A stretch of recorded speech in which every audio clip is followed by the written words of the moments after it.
Dear viewers, we start today's episode at the courtyard of the Faculty of Arts of Masaryk University in Brno. And as it is the case with all our intros, we are here for a reason. This semester, our university had the privilege of welcoming and hosting a distinguished guest, author of the books you see here beside me. He is a historian, a political scientist, and a religious scholar, Professor Andrej Borisovič Zubov. Professor Zubov's series of lectures on Russian history concluded just this past week, and he kindly agreed to join us for an interview. We talk not only about the history of Russia, what went wrong and what needs to be changed, but also about Professor Zubov's lifelong work and his personal experience of teaching here in Brno. Welcome to the very special episode of our series.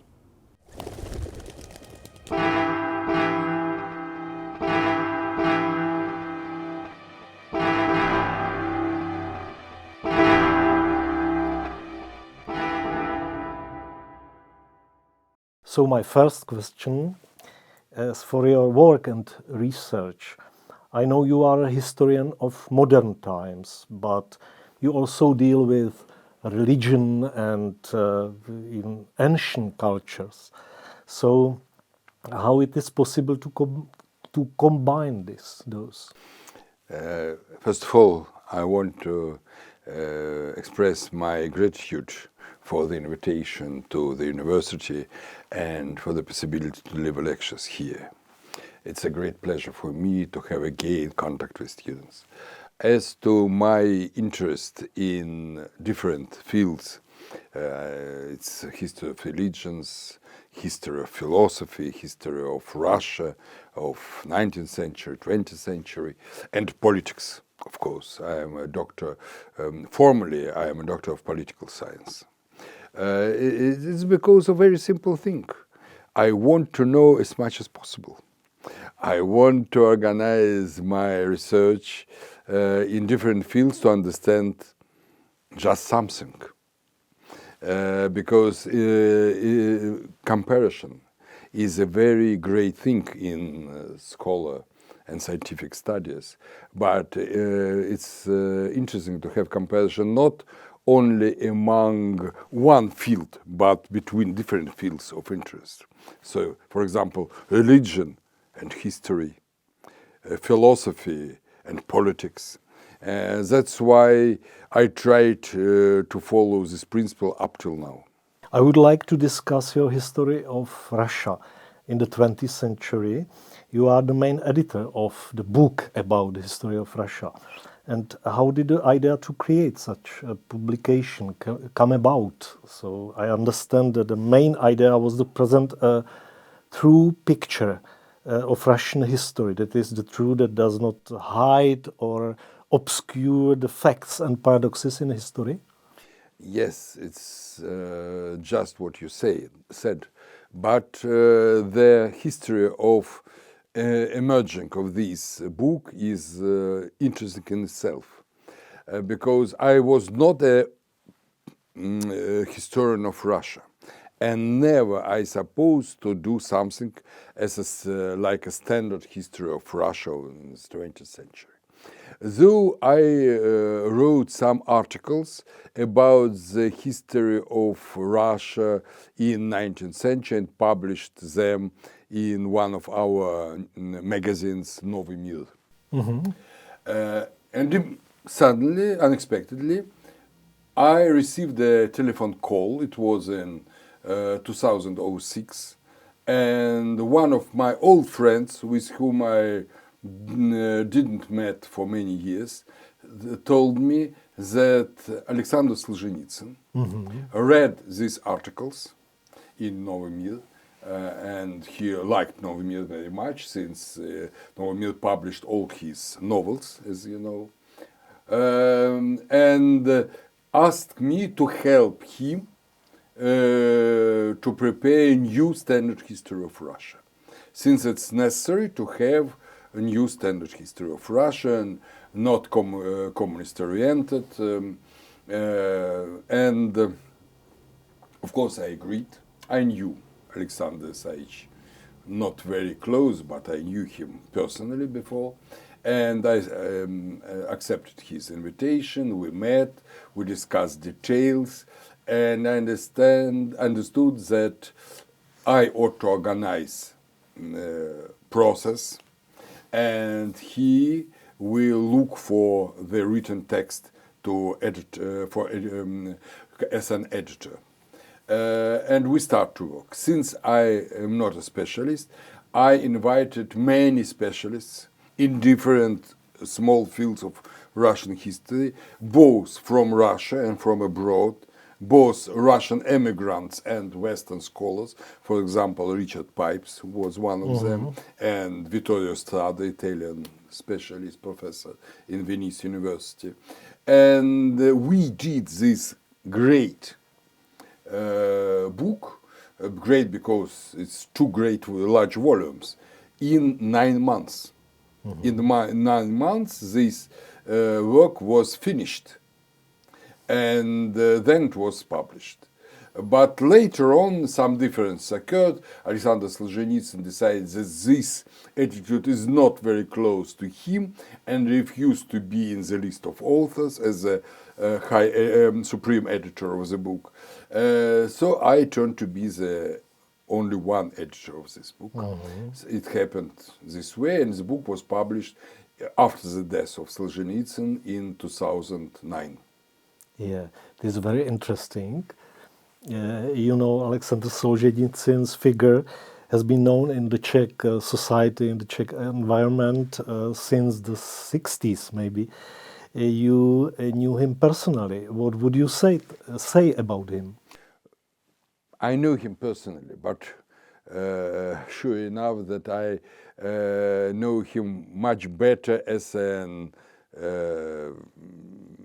politician, citizen, writer, as a man of great intellectual force, and all my personal suggestions are only a small part of this knowledge of him. Of course, he was a great person, and I think his gift to Russian culture, to Russian history, to Russian society is great up till now. Though he had special ideas, and not all of his ideas are close to me, for example, it's absolutely normal.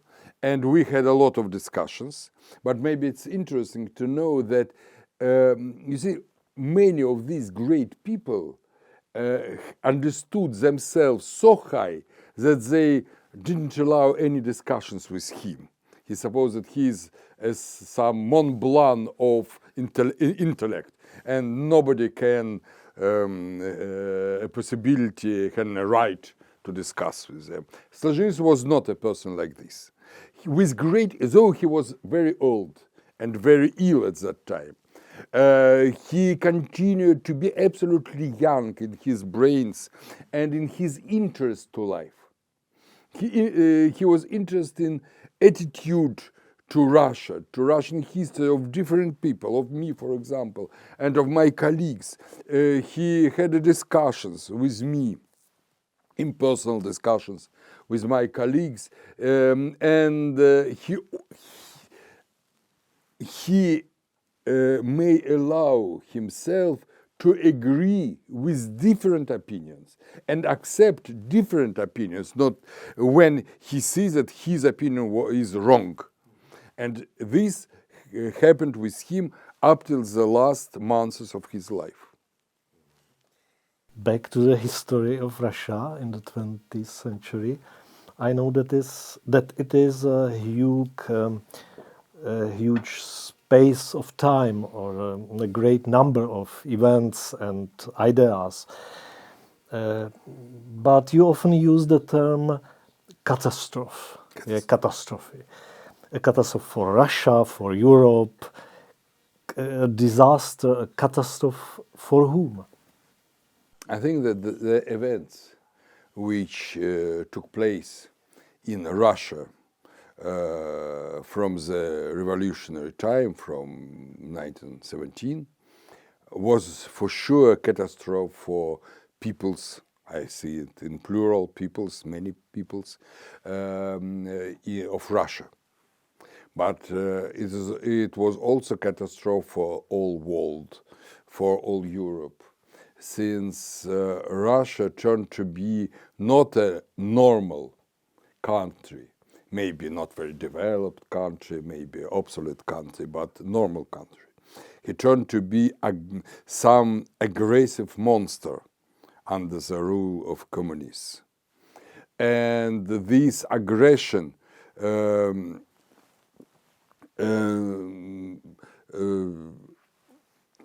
may be seen from the first years of communist rule.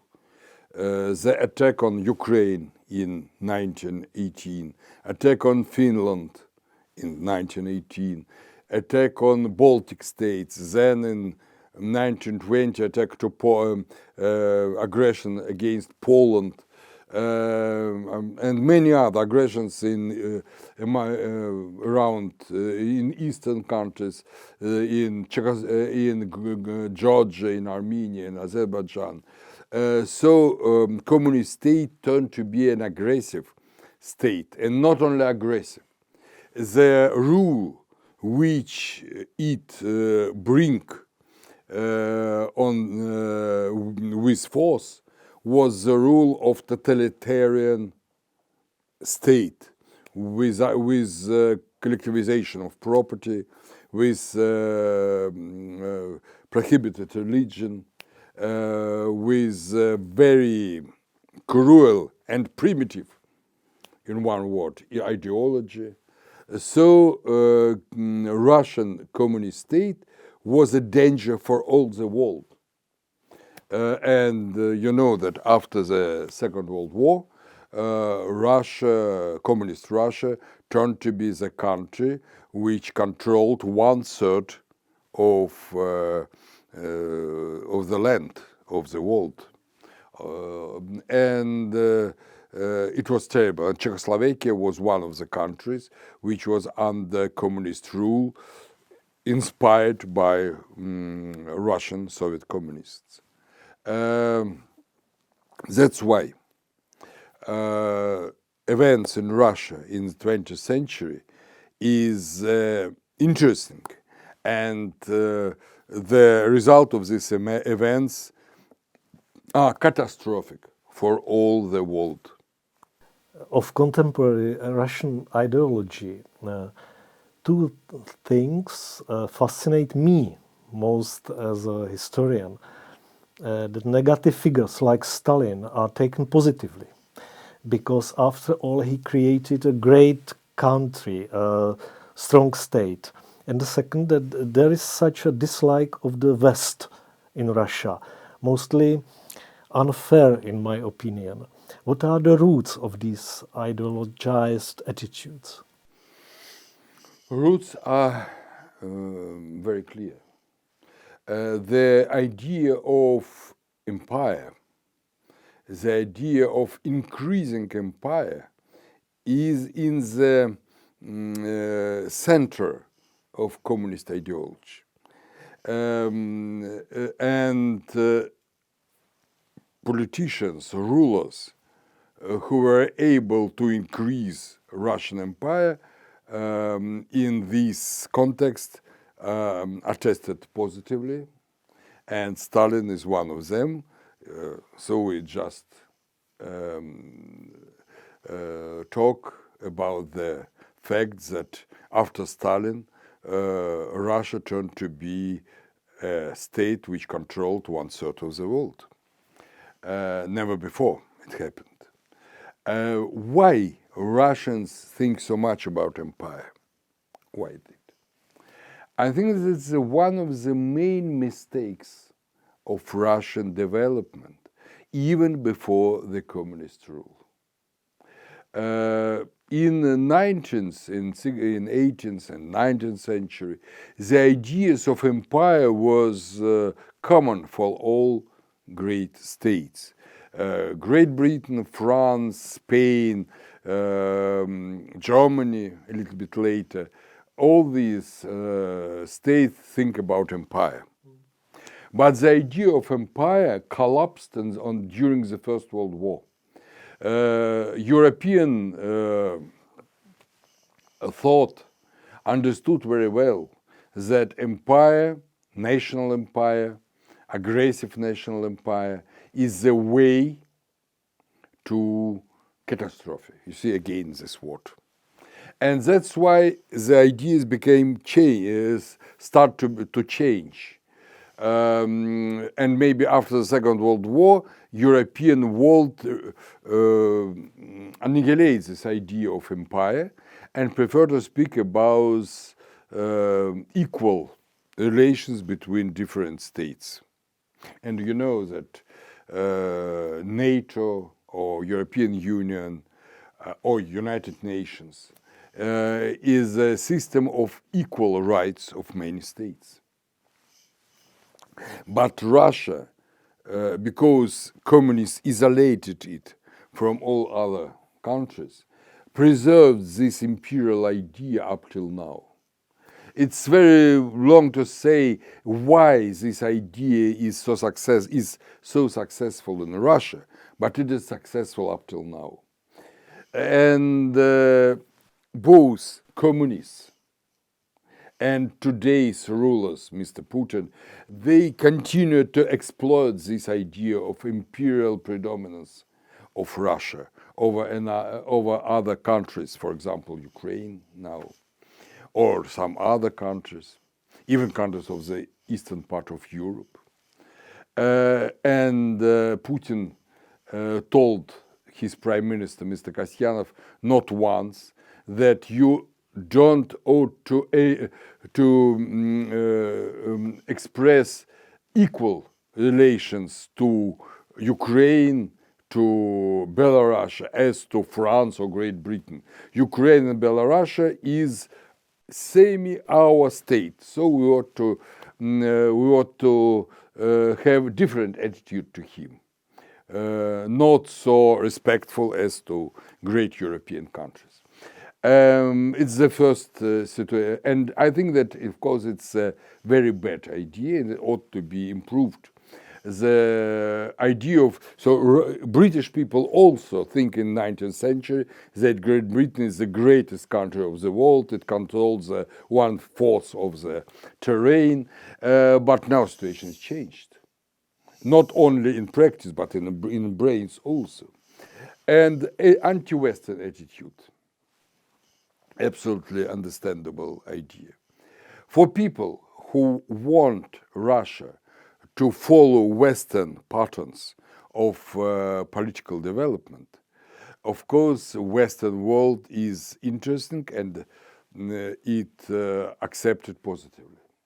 But for people who want to take only economic and technological aspects of the West, but not political ones, Western world reflected, accepted negatively as a possibility to explain to himself and to others why they not to follow Western patterns in, for example, democracy, civil rights, and all other things. That's why negative attitude to the West, towards the West, is a result of our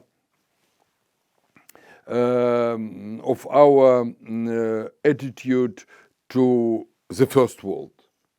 If you afraid to be democracy, you ought to criticize democratic patterns of the Western world, and all other things like this.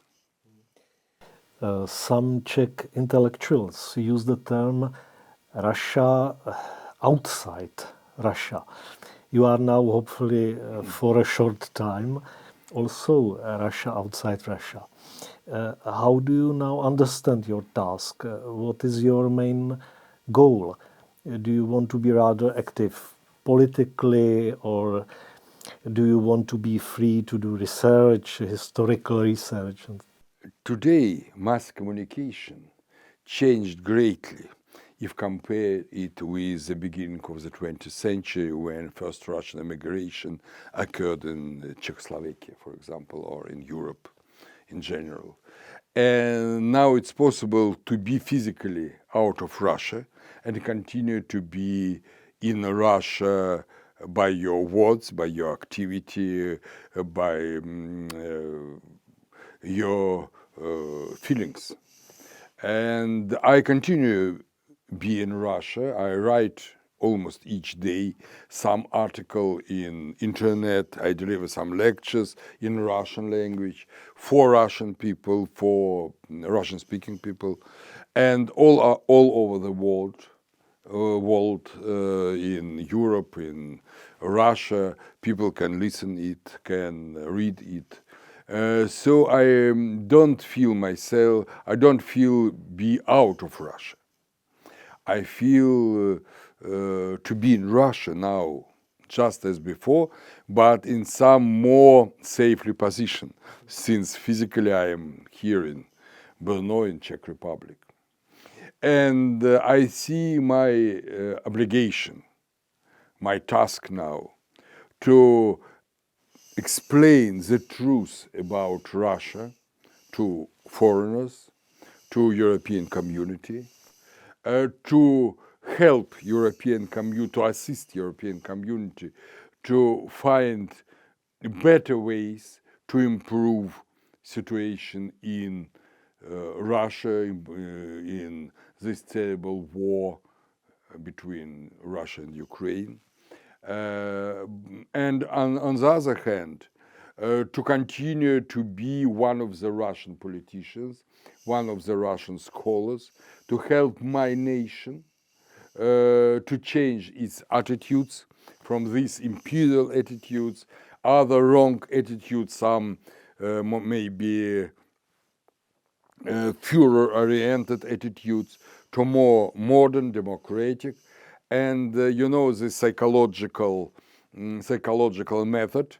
If you want to change brains of some person, you ought to openly explain him why he think wrong.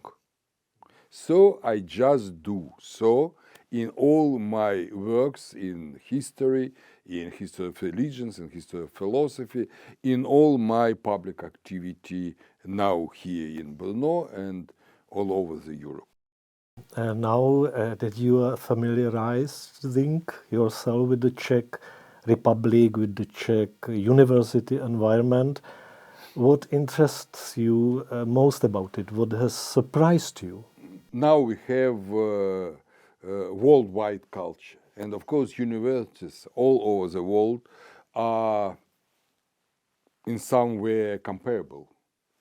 And I see many features which can be found in Russia and in Czech universities, common features. And when I was a professor in MGIMO,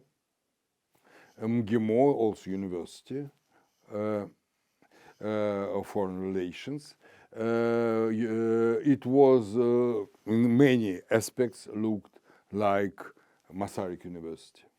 Also, it was liberal with active professors. We can organize some seminars. We can invite colleagues from abroad, and many non-Russian professors was invited by me from different countries. For example, I invited Richard Pipes and my colleagues from Poland and my colleagues from other states of Europe. And also I invited some ambassadors of, for example, ambassador of Finland, ambassador of Czech Republic, to give lectures in Moscow, in my university. And it was free. It was free. I even organized special course about Russian immigration. And one of the well-known persons in all the Russian immigration, it's Nikita Struve, was a supervisor of this course. He came from Paris and delivered special lectures, and many other Russian immigrants of the sons, the grandsons and daughters of the immigrants. They came from in other countries of Europe to deliver lectures in Russia, and university paid for this. It was possible, and I organized it myself by my initiative. Now it's impossible. Now our university looked not like Masaryk University. It looked like university during the communist regime. So under the KGB supervision, under the strict control, without no intellectual and maybe scholar organizing initiatives of professors. And that's why I was dismissed from my university in 2014. But in today's my university, I don't want to return, even if they invite me, because the spirit of university freedom absolutely disappeared in Russia. But I see it very well here in Brno University. So Masaryk University recollect me our previous days when I was younger, more active in the university or in Moscow, MUsíme. And I hope these days, not of course, I never will be younger, but I hope that these days of freedom will return to our university, and this Masaryk University spirit helped me to continue to be optimist up till now.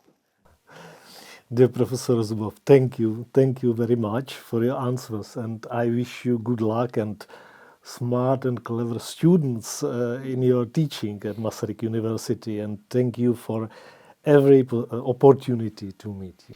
Thank you very much. It was a very great pleasure for me to be in Masaryk University, to speak with you, dear Professor Hanush, and I want to say to all my students, to all my colleagues in Masaryk University, and to all my colleagues in Russia, if they will see this discussion, that I am happy, and I hope that the smell of democracy will continue to be, not only smell, but plot of democracy will continue to be both in Czech Republic, in Europe, and in Russia again in future.